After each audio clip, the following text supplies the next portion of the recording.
Hello good morning नमस्ते सबैजनालाई सेवा हावा तपाईँहरू सन्चै हुनुहुन्छ भनेर आशा राखेको साथमा म सानो एउटा भिडियो बनाउँदैछु मर्निङ टाइमको तपाईँहरू हेर्न सक्नुहुन्छ। लो है म चाहिँ सफा गर्नु थालेँ। घरको काम त्यस्तै हुन्छ है, यताबाट मिलायो उता मिलाउनु हुन्छ, यता मिलाउँछु उता। म चाहिँ भित्रतिर लागेँ, आमाहरूको कोठा सफा गर्नु थालेँ। सफा गरिदिँदै थिएँ, मजाले सफा गरेँ। त्यहाँदेखि ऊ नानीको गाडी ठिक्कै बिग्रिरहेको रहेछ, फेरि नानीको गाडी पनि मिलाएँ ठिक्कै, त्यो पनि आए चकचके हो।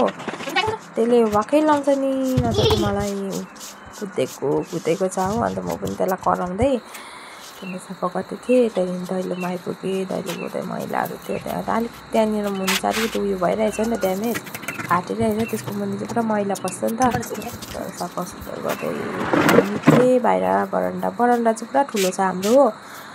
अन्त उयो फुल देख्दै गरेको, त्यो फुल चाहिँ त्यो प्लान्ट चाहिँ भित्र राखेर होइन बाहिर निकाल्नु पऱ्यो। अलिकति पानी हालेर राखेको त्यो बाहिर निकालेको। अनि त्यहाँ नानीले झुला गरेर त्यसलाई मैले कराउँदै खेदाउँदै थियो हो। घरिघरि फोन पनि त्यसले हेर्दै थियो होइन, र त्यो फोन पनि पक्रिन्छ कि भनेर त्यसलाई कराउँदै डान्स गर्दै थिएँ।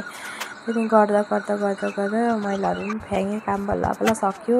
त्यहाँदेखि फेरि भित्रको फेरि सिटी रुमकै त्यो अघि निकालेको ओछ्याउनु पर्ने थियो, त्यो ओछ्याउनु थियो। ऊ नानी चाहिँ चकचक गरिरहेछ, पछि आउँछ।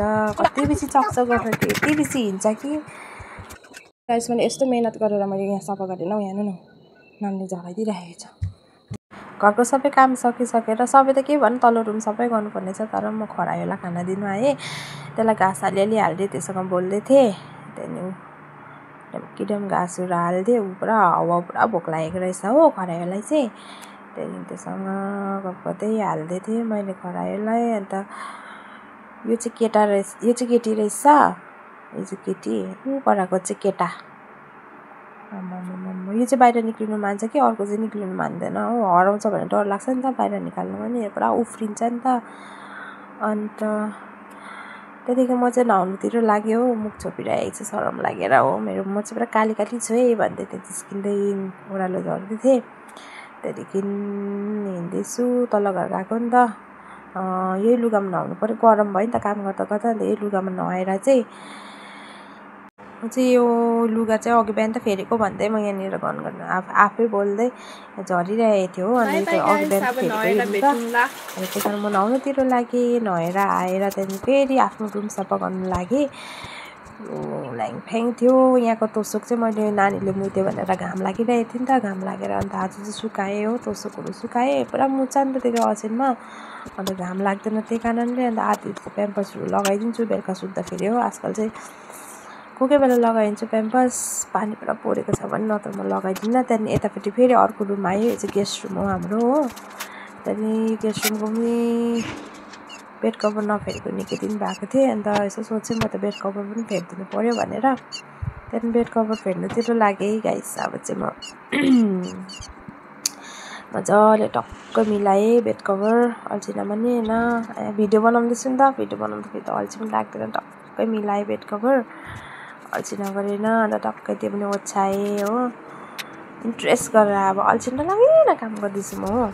टक्कै त्यहाँनिर उयो पनि देखेँ मैले, मकुराको जाल देखेँ, मकुराको जाल पनि सफा गरेँ। अन्त टक्कै मिलाएँ। हाम्रो चाहिँ यस्तो हुन्छ कि टक्कै तल्लो रुममै हुन्छ हो। पाहुनाहरू आउँदाखेरि तोसकहरू माथिल्लो रुमको सबै माथिल्लो रुममा राख्छ नि त हामी। अन्त आधी चाहिँ म यहाँ तल्लो रुममा राख्छु नि त, अन्त आधी सबै माथि रुममा राख्छ। यहाँ 3टा मात्रै छ भनेर अब सिरानीहरू 3टा मात्रै राख्छु नि त यहाँनिर। त्यहाँदेखि चाहिँ रुम सफा गरेर फाइनली सकिसक्यो। त्यहाँदेखि म चाहिँ खानातिर लागेँ। खाना मजाले खान्छु भनेर सोचिरहेको थिएँ, भोक पनि लागिरहेको थियो। ठिकै आमाले पकाइरहेको सिबी र खाना भात पकाइरहेको रहेछ। त्यहाँदेखि टक्क खाएँ हो। चिप्स पनि हाल्यो, चिप्स मिठो भयो। आहा डल्ले खुर्सानी पो खानु मन पऱ्यो, त्यहाँतिर छैन भन्दै हेऱ्यो, डल्ले खुर्सानी पनि देखेन मैले। त्यहाँदेखि म डल्ले खुर्सानी टिप्नु गएँ, यसो हेरेको डल्ले खुर्सानी रहेछ, टक्क टिपेर खाइदिएँ हो। मिठो लाग्यो डल्ले खुर्सानी हो। नयाँ अब वर्षमा एकचोटि त खानु पऱ्यो नि डल्ले खुर्सानी होइन।